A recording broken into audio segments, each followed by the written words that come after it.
Dekabr 2025-yil Asakada Turxon choyxonasidamiz. Bugun Turxon akani Ahrorxon Turxon akani mana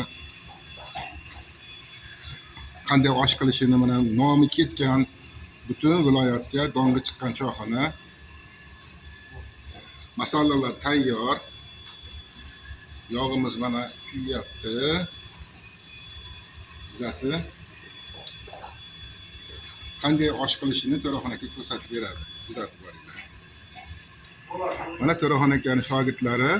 Ismingiz nima edi? Abdullajon aka. Jizamiz tayyor bo'ldi. Jizani oladi hozir.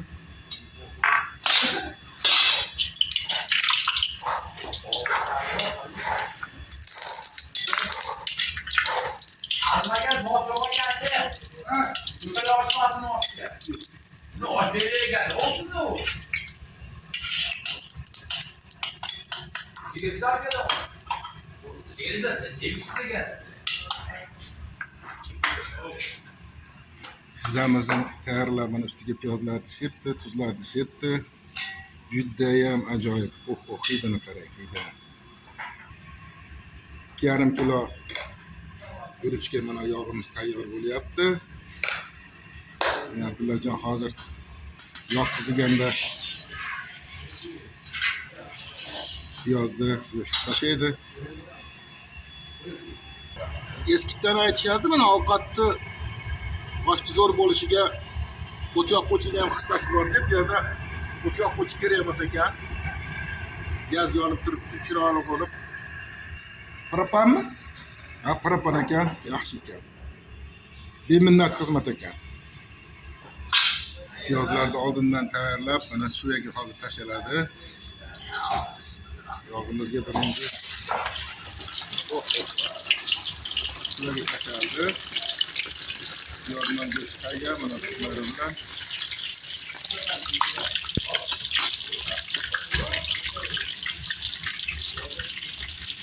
Piyoz tashlaryapti mana.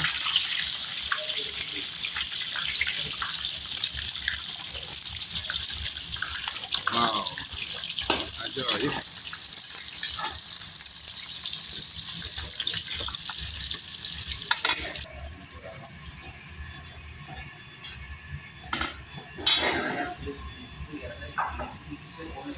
Mana Turxon aka taqsir bir necha yildan beri Asakani gullatib, choyxonalarda oshlarini qilib donga ketgan povur.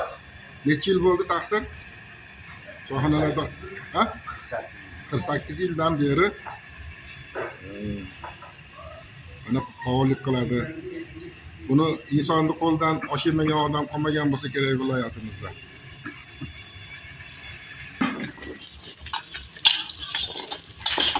Piyozimiz qovurilyapti, chiroyli bo'lib.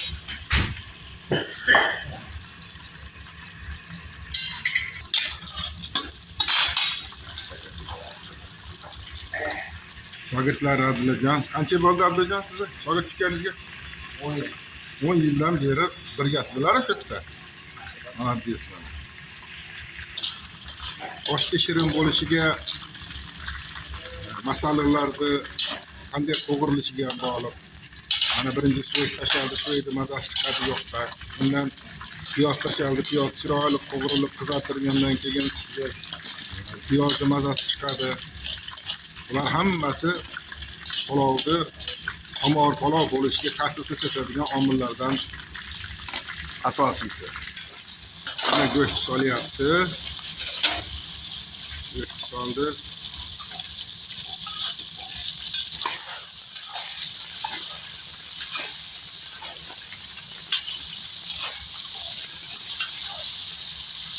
Nechta choyxona bo'lsa, nechta qovur bo'lsa, hammasini o'zini osh qilish usuli bor. O'zini birovga aytmaydigan sirlari bo'ladi qovurlarda. Kim o'zishga, kim zo'r qilishadi oshlarni. Musobaqa bo'ladi. Qovurlarni qanchalik mehr qo'shishiga ham bog'liq.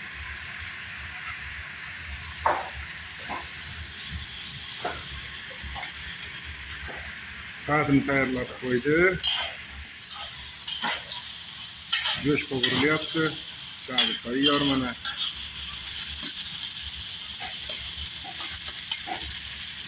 Qancha qovuriladi go'sht? Qizarguncha. Ha, go'sht qizarguncha qovuriladi. Buni povurlar aytmaydi, aytdimi sirni? O'zi bilinadi.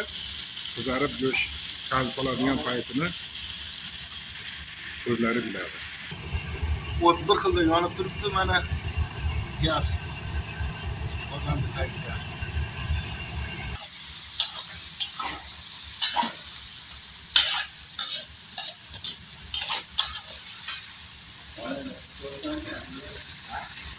Shu qovurlarimizni qozonni boshidan ketmasdan turishini asosiy sababi ovqat pishguncha mehrini ham qo'shadi bular. Mehrini ham qo'shganligi uchun qilayotgan ovqatlari mazali, shirin bo'ladi. Burxon akaning choyxonasi juda katta choyxona. Asakadagi eng nomi chiqqan choyxonalardan, dongi chiqqan. Qachon qarasangiz qozonlar qaynab turadi. Oldindan joy olib qo'ymasangiz joy ham yetmay qoladi.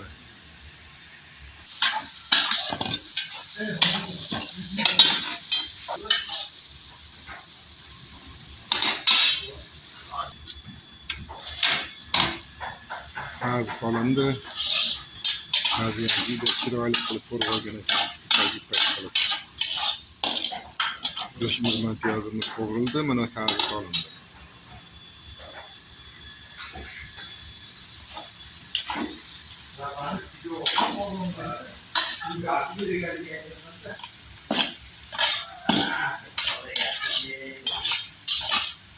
Aloy.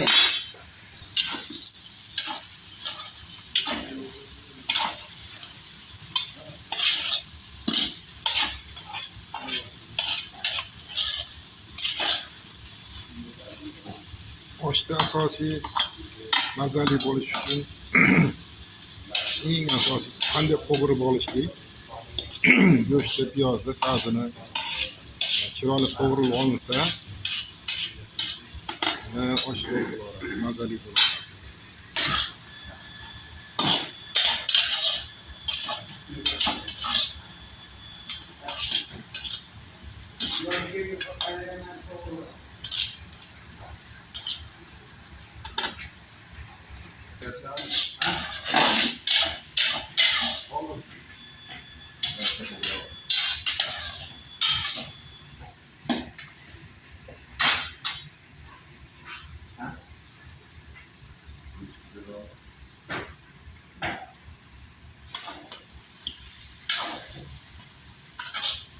Suv quyiladigan payti bo'lib qoldi.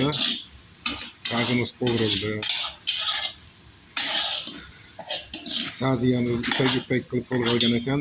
Tezda qovurilib, suv quyishga tayyor bo'ldi. Bismillahirrohmanirrohim. Suv quyildi. Yetadimi bu suv? Yana quyular ekan. Bu qaynab turadi hali damlaguncha. Yana damiga bir cho'mich qo'yilyapti. Bu damlaguncha qaynab pishib turadi.